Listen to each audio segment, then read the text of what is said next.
Okay, welcome everyone to our latest webinar.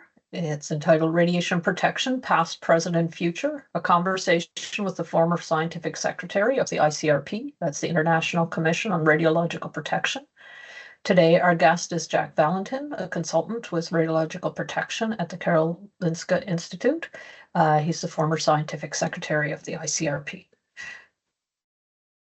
So before starting, we'd like to acknowledge that the spaces in which we at the Institute work in Toronto are located on the traditional territories of many nations, including the Mississaugas of the Credit, the Anishinaabe, the Chippewa, and the Haudenosaunee and the Wendat peoples. Spergel Nolan National Laboratories in Saskatoon is located on Treaty 6 territory and the homeland of the Métis people. We thank them for their care of the land and pay respect to them and their ancestors. We ask that during the presentation portion that the audio and video be from the presenter only. To turn on closed captions, go to More, Language and Speech, turn on live captions. Please use the chat feature for any discussions and post questions arriving from the content in the Q&A. This will help us to find your questions for the lot of Q&A portion while allowing people to have a conversation in the chat. As the webinar is only 40 minutes in length and is immediately followed by our wellness session, time may not permit for us to answer all of them during the webinar. The answers will be posted on our website along with a link to the video recording and a copy of the slides. This can be found under Education, Webinars. I will be sending a confirmation of attendance email after the webinar and will include a link to the page with that communication. I will also include the topics covered and the length of time spent in the webinar, as some people have requested this to send to their professional association. The webinar will begin with a presentation by Jack Valentin on the past, present, and future of radiological protection. This will be followed by a few interview questions from me, and then that will be followed by a Q&A for attendees should there be time. The final 20 minutes will be a movement break of beginner Tai Chi from Charmaine Wong of Jihong Tai Chi and Qigong in Richmond Hill, Ontario. Please note that this webinar is for information purposes only. We will not be providing legal or medical advice. I would like to now introduce our guest presenter. Jack Valentin is an independent consultant serving clients in Sweden and abroad, notably at the Swedish Radiation Emergency Medicine Center at Karolinska Institute, which is a medical university. He was the scientific secretary, executive director of the ICRP, the International Commission on Radiological Protection, for 12 years, and before that, a senior radiological protection regulator in Sweden. He has had many assignments and tasks for international organizations such as UNCIR, the IAEA, the IRPA, and the OECD NEA. Jack obtained a PhD in genetics from the University of Stockholm in 1973. He has forgotten all of it, and if he did remember anything, it would be obsolete. Among his various honors and distinctions, he is particularly proud to have been to be an honorary fellow of the UK Society for Radiological Protection. In his spare time, Jack likes to lie under his vintage sports car, spanner in hand, and hot engine oil dripping onto his nose. So with that, I would like to turn things over to Jack. We've tested our method of showing the slides and have determined it's best if I just continue on the slideshow and Jack will tell me when to forward his slides due to the limitations of tech. So with that, welcome, Jack. Thank you so much for your introduction. I couldn't have said it better myself. I'll tell everybody here that this is a conversation that started a long time ago, and Lynn and I have discussed the contents together. And if we look at what will happen during this first half hour, we'll start with discussions of how we first began to understand radiation. Click. And then we'll look at a timeline that Lynn invented about the history of ICRP, and then click. We'll talk about the current understanding and the current state of radiological protection. And then finally, click. I'll mention a few thoughts about the future, but I warn you, making predictions is very difficult, especially about the future. Okay, next slide. And this is about radiation being a useful tool, although it's dangerous. And things happened very quickly at the time. Röntgen discovered his X-rays towards the end of 1895. And a few months later, an American by the name of Emil Grobet succeeded in overexposing his skin. And another American by the apt name of Wolfram Fuchs published Advice for Hands. And why is that an apt name? Well, Wolfram is the German word for tungsten, so the metal that you use for cathodes in X-ray tubes. Anyway, his advice was that you should keep exposures as short as possible. You should stay away at least 12 inches away from the tube. And if you have areas of your body which are exposed, then that skin should be covered with Vaseline. So after just 1 year, he had devised the 3 golden rules of radiological protection: to minimize the time of exposure, to maximize the distance between yourself and the source of radiation, and to have shielding between yourself and the source if necessary. Next slide. A couple of years later, we had about the following information. As I've already said, people realized early on that X-rays could damage your skin. And very impressively, in 1897, Winston Churchill, who was a war correspondent at that time in India, wrote home to the government to say that he was angry because the army was not equipped with enough mobile X-ray units for his battlefield colleagues. And people were wounded during the fighting and didn't have access to X-rays. So the invention of X-rays for medical purpose took a very short time between discovery of the mechanism and introducing it in day-to-day practice. In 1899, people made the first efforts to use X-rays for radiotherapy. And then in 1902, we had the first observation of a radiation-induced cancer. So it was known already at this time that radiation causes cancer, but there's no epidemiological evidence. It doesn't tell you how frequently it happens or how large the risk is. Okay, next. In the 1920s, people were beginning to be really worried about radiation safety because radiation was used very frequently in medical procedures. Every medical doctor had to have an X-ray machine, and of them were injured, and the results were terrible. So hundreds of radiologists actually died from acute radiation sickness. Next picture. This didn't stop the general public from being infatuated with radiation.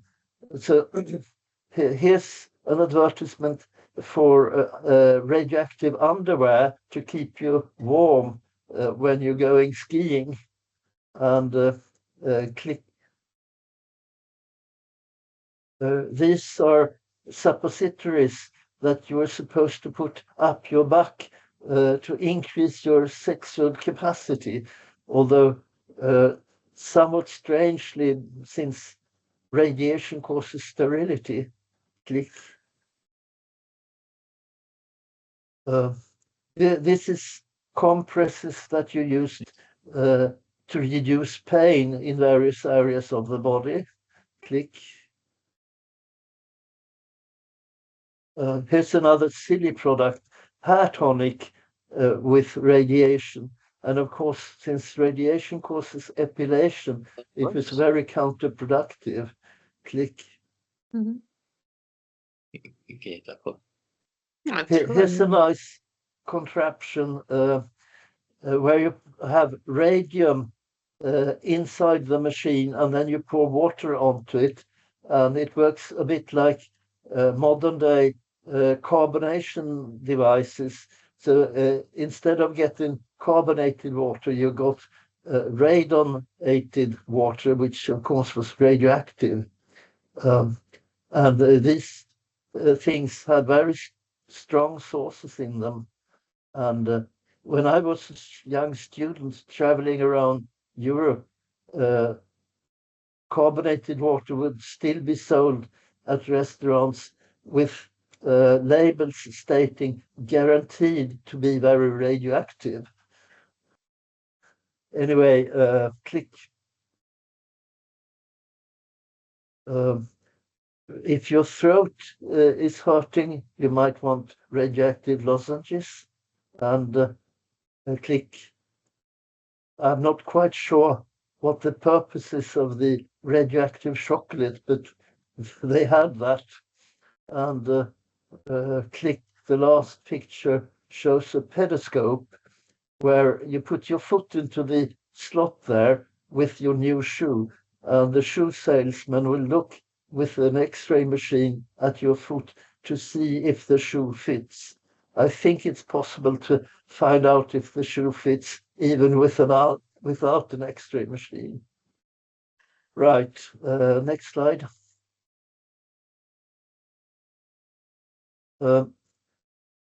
Today, of course, people are afraid of radiation and negative towards radiation, and I think that happened mostly around 1950 as a result of the many nuclear weapons tests.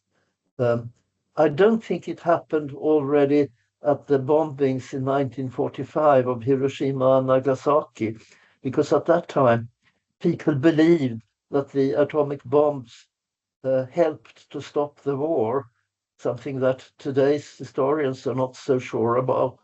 And furthermore, if you click, we can see that the devastation that happened in Japan was matched by similar devastation in several European cities. This is from Dresden, and you may have read the novel by Kurt Vonnegut about Slaughterhouse 5, which describes the terrible destruction of this medieval city that happened not because one aeroplane dropped one atomic bomb, but because 1,000 Lancaster bombers came over, each one carrying 10 tons of radioactive material, and then you got the same amount of explosive power as with one atomic bomb in Japan. So people were used to serious destruction in World War II. Click.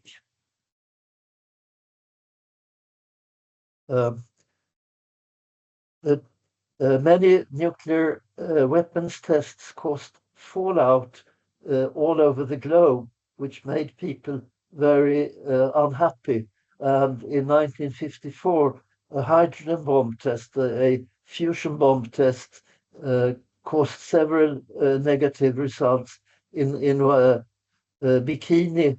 The people who lived at the atoll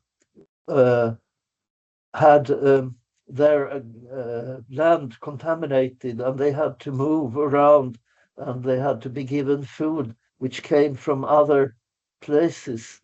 So they were very unhappy. And of course, the worst thing in the PR context for the United States was that the fallout from the bomb test also contaminated a Japanese fishing boat, and one of the fishermen actually died, which caused great distress in Japan.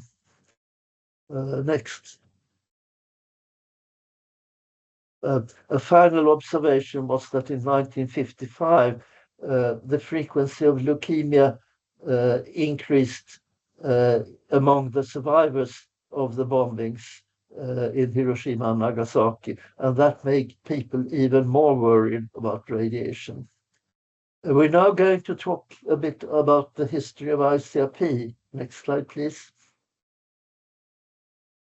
And in the top frame here, we can see that from 1895 and a couple of years forward, radiation was discovered, ionizing radiation was discovered, and radioactivity was described.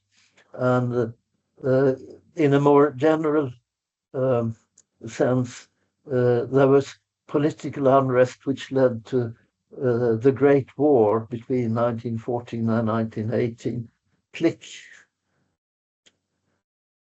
And in 1925, we had the first International Congress of Radiology, which took place in London. And at that time, the International X-ray Unit Committee was formed, what is now ICRU, and the people who would become, in due course, ICRP met at that Congress. And then 3 years later, in 1928, the Second International Congress of Radiology took place in Stockholm, and there, the International X-ray and Radium Protection Committee, the forerunner of ICRP, was formed, and the people who constituted that committee also issued the first set of, quote, ICRP, unquote, recommendations. Next slide. Right. The time between 1930 and 1970 was, of course, a time of very much development technologically and politically. And we had World War II during that time. And this means that we also had the bombings of Hiroshima and Nagasaki. We had, interestingly for Canada, the first ever use of a cobalt-60 cannon to treat cancer with radiation, an important invention that helped radiotherapy all over the world. And let's click and see what happened with ICRP at the same time. In 1950, the first post-war meeting of the International Congress of Radiology took place again in London. And there were 2 survivors from the old X-ray and Radium Protection Committee who participated. And they suggested that the name of the committee should be changed to the International Commission on Radiological Protection. And this was, of course, because they realized that radiation occurs in many places, not just in medicine, and can come from many different sources. In 1959, ICRP had started its own series of publications, and the very first one of those was a set of recommendations. And then in 1962, we had another important step forward for ICRP.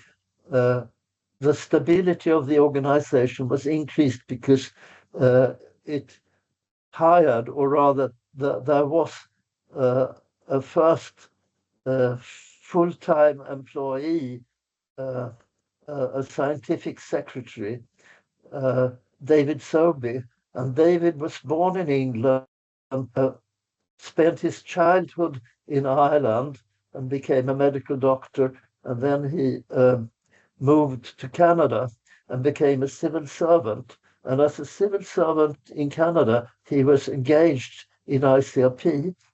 And the idea came up that he should be employed to become the scientific secretary. And he succeeded in convincing his Canadian bosses to pay his salary for 25 years as a in-kind benefit for ICRP. And he's described how he first said to his boss that he would like this to happen. And the boss told him, I need to write a letter to the British authorities for this to happen. Can you draft that letter? Yes, David drafted the letter. And then when he came to England to be the scientific secretary, his boss there said, I need to write back to the Canadian government. Can you please draft a letter? So David had to write first a letter to the government in England and then a letter back to the Canadian government to answer his own letter. Okay, next slide. Between 1970 and 2010, we had a couple of much publicized nuclear power accidents. 3 Mile Island in the United States, which was not really a serious accident from the public's point of view, but it was technically interesting because there was a core melt. And then we had the worst ever accident, Chernobyl in the Ukraine. If you look at the lower half of the slide, much happened in ICRP, which now had the support of a full-time scientific secretary. In 1977, ICRP issued recommendations which established the current system of radiological protection, that is justification, optimization of protection, and application of dose limits, which is still valid. And then in 1985, David retired, and a couple of English people served as secretaries. I think Mike Thorne was the first one, and then Hilton Smith. In 1990, it had been shown that the frequency of cancers among survivors in Japan after the bombings, the frequency of cancers in that cohort had increased more quickly than people had expected, and therefore the dose limits were lowered in the 1990 recommendations. I was hired as the scientific secretary in 1997, and the current recommendations, which I participated in and edited, were published in 2007, and they essentially issued a statement that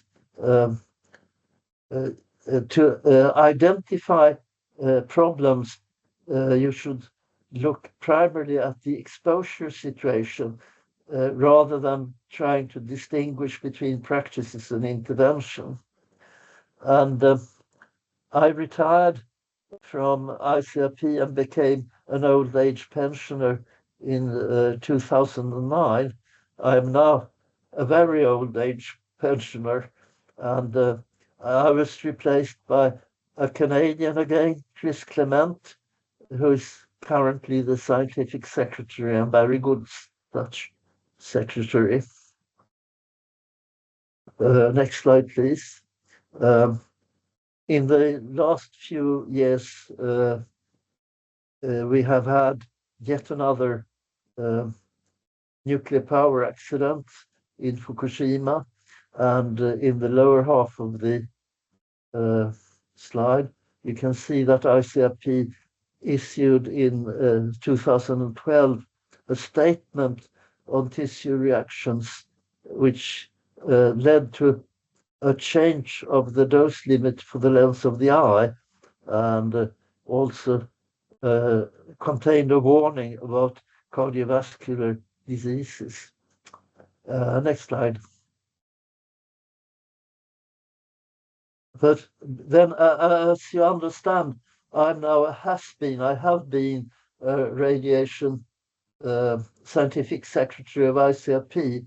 But when I read the newspaper and look at the obits, I'm wondering, will people ever write about me when I die?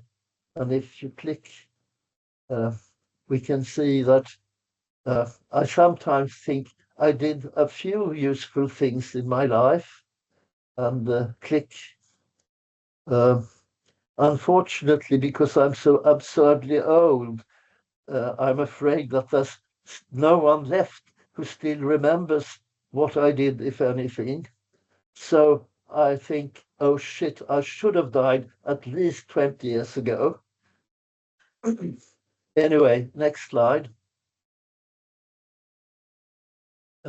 Current state of things. So, let's move then to the many international organizations who are involved at present in radiation. And I would like to focus on the penultimate line, which includes ICRP and ICRU, and then IRPA, the International Radiation Protection Association, which is the society that organizes national societies for radiation protection. So the members of IRPA are the societies in different countries. And the logo at the right end of this line is that of CRPA, the Canadian Radiation Protection Association. And if you want to participate in international work, a very good idea is to become a member of CRPA, and anybody who works with radiation can become a member.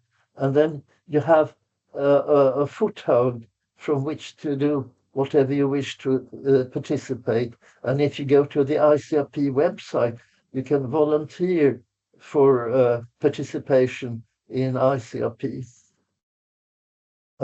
Right, next slide. Just to mention some of the people who have been involved in ICRP over the years. It's, as you can see, a rather sizable list. And the meaning with this slide is to indicate that you can become involved. You personally can become involved if you wish to, and if you make an effort. And some of these people were in the organization for a 4-year period and then went on to do other things. But some of them have left a longer mark in history. I would mention Andre Cipriani, Trinidad and Tobago, and who was instrumental in the invention of the cobalt-60 cannon. I would mention Richard Osborne, who was also an important member of the IRPA and got their highest distinction. He became a holder of the Sievert Award. And then, of course, we have David Sobey, who became the scientific secretary. We have Gordon Stewart, who became one of the chairmen of ICRP.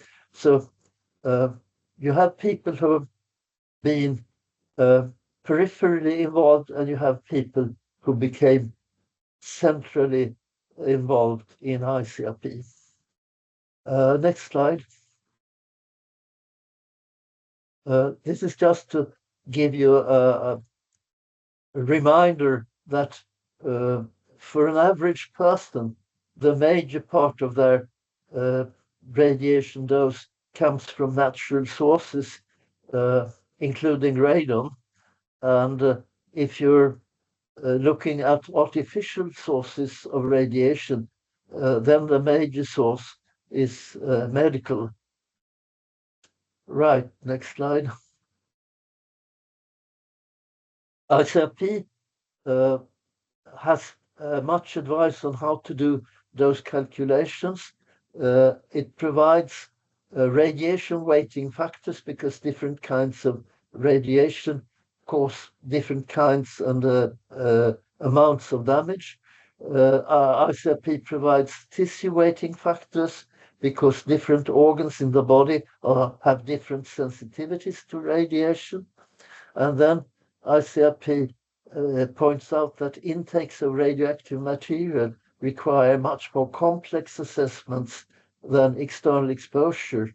And ICRP provides dose coefficients, sievert per unit intake in becquerel. Next slide. Just a reminder then about the health effects of radiation. We usually distinguish between deterministic tissue organ reactions, which are usually acute and which include skin damage, sterility, which can be temporary or permanent, the acute radiation syndrome with its effect on the bone marrow in the immune system, on the gastrointestinal tract and on the central nervous system. And fetuses, of course, can have brain damage before birth. And then we've got stochastic effects, which are late, and these include cancer and genetic damage. And more recently, people have come to realize that multifactorially determined diseases can also be affected by radiation. So, say, coronary heart disease or diabetes, these are not caused by radiation, but radiation can cause an environment in the body which increases the risk of these diseases becoming manifest. Next slide. Here's a diagram of the dose responses, a model of dose responses for deterministic and stochastic effects. And if we click, we can see that at relatively high doses, somewhere between 500 and 1,000 millisieverts, there's a limit of pathology. And if you're above that limit, the skin burns or acute radiation syndrome or whatever that you induce is physically, clinically observable in individuals. So you can have one person, that person is irradiated, and you can say, because of the radiation, you have this disease.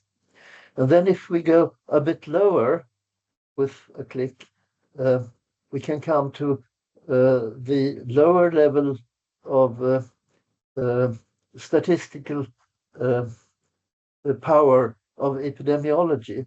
In this area, disease statistics for populations can prove that a population has a higher frequency of cancers because of radiation, but you cannot state for any particular individual whether that person's cancer is due to radiation or any other reason. And of course, cancer is a relatively frequent disease. And then below this statistical limit, which is somewhere in the area of 20 millisieverts, we have a biologically plausible small effect. So low doses of radiation would follow likely a linear no threshold dose response model, so that even the lowest dose would have an effect, but only a very small effect. Right, click, and then the next slide.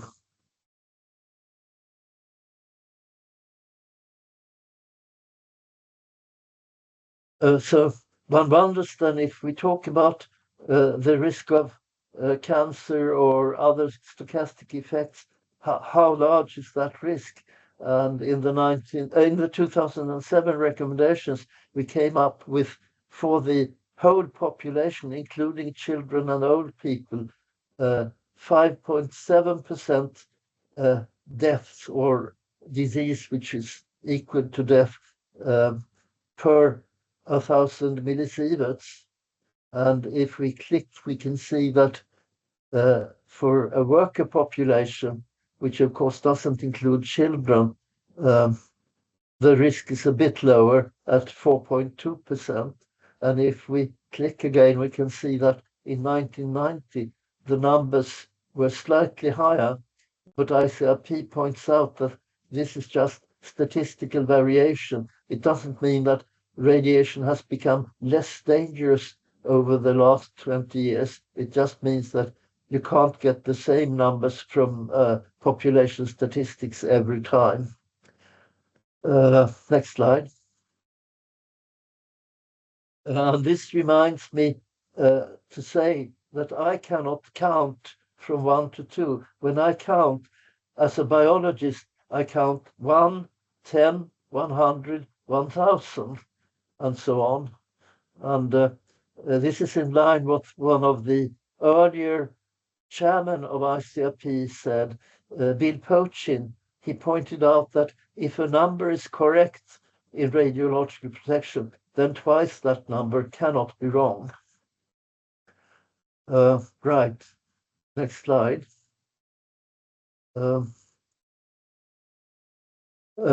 ICRP thinks that females and males are equal, which is a bit different than the chap in this photo. But if you click, if everybody has understood the joke now, we use in ICRP nominal risk estimates for protection, which means that we get an estimate which is good for protection purposes only. If you have to do retrospective assessments for a particular person who has been exposed, then you would take account of sex-specific information. Click, and then we'll see that ICRP feels that the average achieves adequate protection for both sexes. And that, of course, is a value judgment, although I would point out that it's based on science. And if we click, ICRP feels that there's the advantage that the system then does not need sex-specific protection criteria, and this precludes discrimination. Of course, if we took care of the fact that females are slightly more sensitive to radiation because of the risk of breast cancer, then there might be discrimination in the labor market. Females would not be as popular for radiation work. Next slide. In a similar vein, ICRP risk estimates are not only sex but also age average. So the ICRP model person is a person of mean age, mean race, and mean sex. However, this is not entirely true because we do distinguish between workers, the age bracket from 18 to 65, and as different from the whole population, which includes children and old people. And furthermore, if we're dealing with radioactive intakes, the computation of doses per unit intake take account of age, because there's a variation in biokinetics. So the physiological changes of how much radioactive material stays in your body and how it's transported between organs, that is taken into account, and that is age dependent. But the risk as such, there we do not take any account of the age. Next slide. So finally, a couple of thoughts about the future. And next slide. Then the first comment is, of course, that we always need to revise the science that we have. ICRP is very committed to the linear no threshold dose response model. But even if we can swear that this is good for stochastic effects, we don't know about non-targeted effects. So if we have genomic instability or bystander effects, very popular at McGill University in Canada, by the way, then perhaps the linear no threshold model doesn't work. This, however, does not, ICRP claims, affect the risk, because when we talk about the risk of radiation, ICRP starts with epidemiology, which assesses the total risk without investigating which particular mechanism leads to the risk. Another factor which is also popular in Canada is adaptive response, where several Canadian scientists have been working with priming doses. If you give a relatively limited dose to a person, or rather to a laboratory animal, you can see that this will confirm some resistance to later damage from a second dose. And then we have, of course, the question of non-cancer diseases and respiratory, digestive diseases, cognitive diseases, effects on the lens. And for all of these, we do not know to what extent they are stochastic or deterministic, or what the dose response pattern really works like. Okay, next slide, please.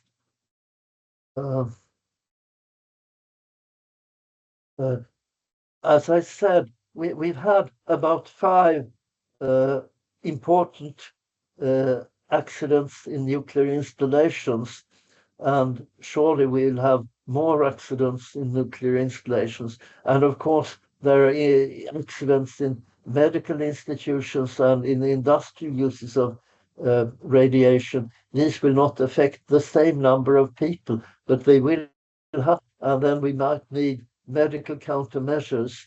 And this could include agents which decrease uptake of selected nuclides. The most important case is stable iodine, which prevents uptake of radioactive iodine in the thyroid.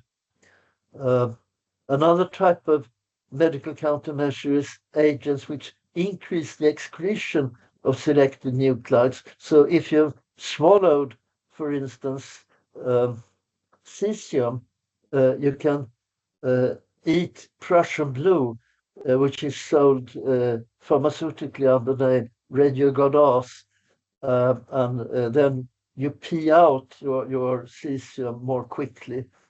For transuranics, you can do the same exercise by using DTPA, and this also increases the excretion of several other radioactive materials.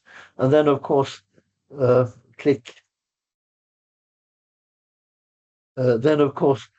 are agents which mitigate radiation effects. I mentioned here antioxidants, but perhaps I should have pointed to growth factors which increase the production of immune cells in the blood system. These are very important to help survival after radiation accidents. Right, final slide, which is what is my expectation of the future? Well, in the first place, of course, I expect a new set of ICRP recommendations, and hopefully around 2031. Might be a bit later, but I can't imagine it comes earlier than 2031.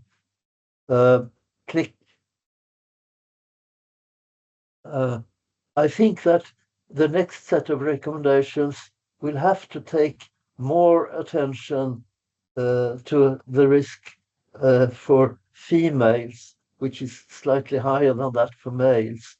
I think the argument about labor market discrimination will not hold that much longer. And similarly, it might be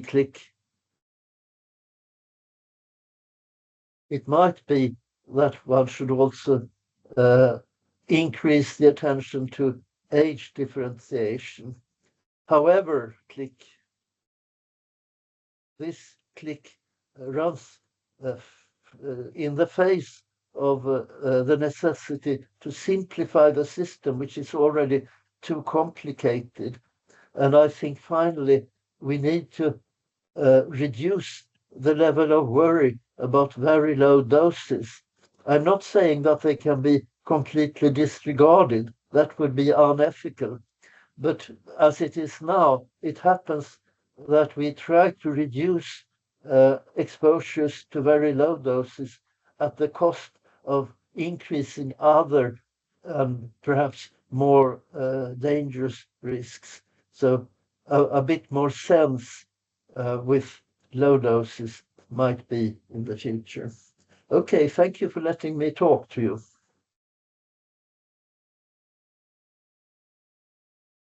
Okay, thank you so much, Jack. We very much appreciate it. I'm just going to see if questions have come in and then determine whether we should continue on with questions or whether we should move on. I know Charmaine understands if we might just take this to the top of the hour and end from there. So, yeah, we do have, let me just see. Okay, so there is a person, I think what we'll do, Charmaine, if you're okay, that we'll just have to skip the Tai Chi for today because we're just ending the presentation now and I don't want to keep you past that time. So what we had, I had prepared questions, but I think we'll take people from the audience because it's an opportunity for people to ask questions directly and we'll go from there, if that's okay, Jack.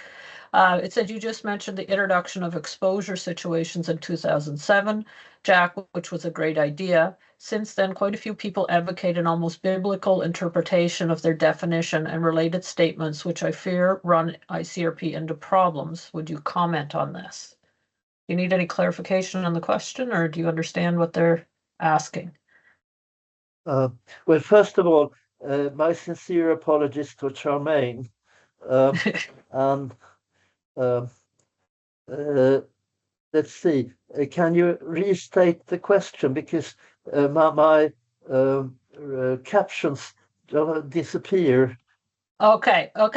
It just said the question was you mentioned the introduction of exposure situations in 2007, which was a great idea. But since then, quite a few people advocate an almost biblical interpretation of their definition and related statements, which I fear run ICRP into problems. Would you comment on this?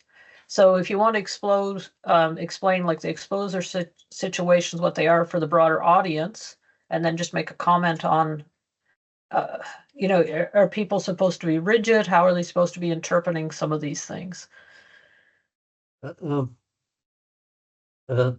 Basically, the exposure situations are those which are planned when you know that there will be radiation because you have planned an activity which causes radiation. There's situations where you discover that there is radiation or where there is radiation because of something which happened, an accident or whatever. And then there's emergency exposure situations, which are, of course, when an accident happens.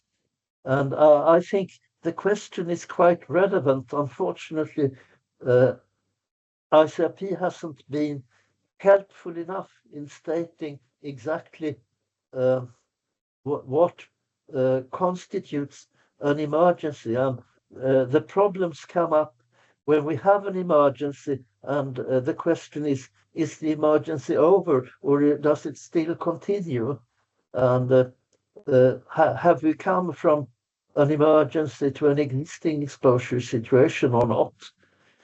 And I think it would be a good idea for ICRP to work on various cases, looking at accidents that we've had in various situations, looking at theoretical possible developments, and provide some advice here. Now, another question that came in, and I don't know, like I know as in your role that you looked after everything at the ICRP for a period of time, but I don't know how deeply you dug into the actual radiation protection. So if not, I can write this up in the Q&A. But can radiation exposure negatively impact eyesight without the formation of cataracts? That is a good question, but regrettably, I don't know the answer. I would imagine it can, but I have no hard evidence. I have done a webinar in the past on some of the impacts of radiation exposure, especially ultraviolet light, which is non-ionizing and ionizing. So I can dig out that material and have that in the Q&A document that's ready afterwards. I will go then, if people have other questions, go ahead and ask. I'm going to go to some of the questions that I had intended to. So your last point was on the having fewer worries about very low doses, and I've seen a lot of discussion about this in radiological protection circles. Can you expand on that a little bit? Well, yes, there's been a very active movement in the United States Health Physics Society, where a lot of people have been trying to convince us that there is a threshold below which radiation has no effect. And you can find people who even state that below a certain level, radiation is good for you. Although I don't think these people want to take their kids to a radiation source and irradiate their kids just to make their future better. But if you look at the serious people, I think there's a division there between a group that only wants to reduce the amount of trouble with radiation, and to say that if we state that there is a threshold, people will not worry. And I think that's nonsense, but I can understand what they're getting at. And then there's another group which really believes that there is a threshold. I don't think the scientific evidence is there to say that there is a threshold, but at least that's something that happens in the United States. If you look at Europe, the prevalent view there is that it's nonsense that people are so afraid of artificial radiation, but don't bother about natural radiation sources. So, they might have radon in their houses and don't bother about it. They might go to areas where there's much radon in the ground and they don't bother about it. But they become very afraid if the dentist takes a single photo of their teeth. And that doesn't make sense. But the European view is admit that there is a risk, but let's say, as we do with so many other risks, that the risk is small enough that we can disregard it. I mean, everybody knows that road traffic causes risks, and yet we all use cars. And people also understand that the exhausts from cars cause chemical effects which are not good for you. But we accept these risks at a certain level, even though the risk is there, because we think it's small enough that we can disregard it due to the use we have for cars. So do you think like that's part of what we do as the Institute is trying to get science-based information out to the broader public and workers and employers? So and that's something that we try to do is talk about risk rather talk about absolutes like safe or unsafe. So then people can make their own decisions whether they're willing to accept certain risks. So that's interesting. There's another question that came in. Could you please elaborate on why and how the present dose limits are set at those values in comparison with other professional risks, and also help with the applied terms of tolerability and acceptability? Fits right into what you were talking about with risk. Well, if we look at the current dose limits, those are essentially from the 1990 recommendations, and there's a multidimensional calculation of different aspects of risks, which I would recommend for reading. One of the aspects we have taken into account in the past is how does this compare with other professional risks, other risks that people are exposed to in normal life, and then in the development of the dose limits, we have taken account of different dimensions, such as how long time will it take before you die, how painful will your death be, and other such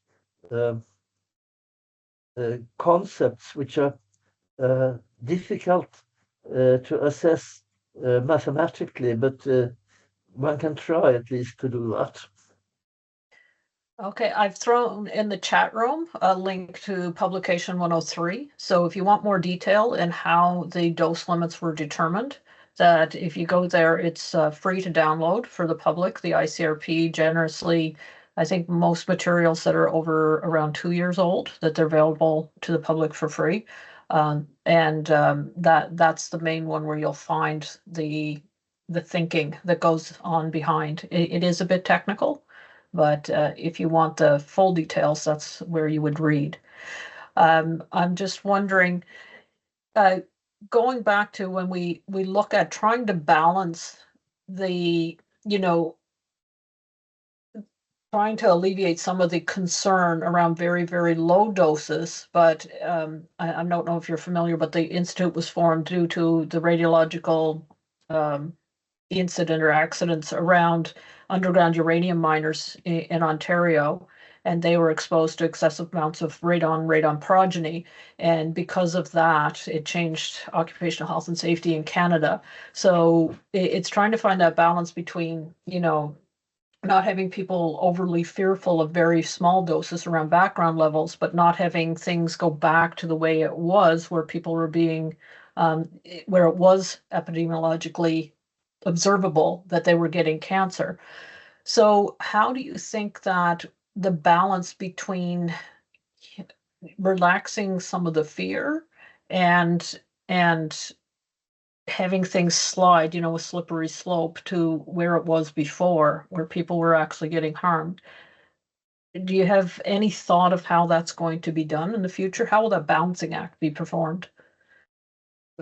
If I knew how to solve that dilemma, I would be the chairman of ICRP.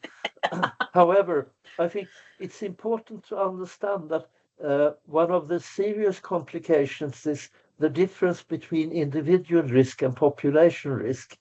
And we're talking here about risks that everybody would find irrelevant for their personal life, but where a politician needs to think about the population of the country. If we're talking about, say, one extra cancer case in a country every year, the risk of being that person is small enough that you disregard it entirely, but it is not ethically okay to disregard it for the population as such. And this means that the balancing becomes complicated. Yes, yeah. Okay, so just looking at the time, I think we have to wrap up. Thank you. I'll just mention again, the Institute is a charitable not-for-profit, that we do have a free information service. If you have any questions about ionizing or non-ionizing radiation, feel free to reach out to us. You can check us out on our website. You can call us at 1-800-263-5803 or email us at info@radiationsafety.ca. If it's, a 15-minute, half-hour question, that's free. Beyond that, you're getting into consulting project. We'd like to thank Jack for being here today. And for those that are come to our series, there are some people that come. I'm sorry to have cut off Charmaine. That Charmaine is with us from pretty much all our webinars in the last number of years. She works for Jihong Tai Chi and Qigong in Richmond Hill, Ontario. You can check out their sites. You can check out our past webinars and our YouTube channel. And Charmaine's great work is there. And hopefully she'll join us again in the future.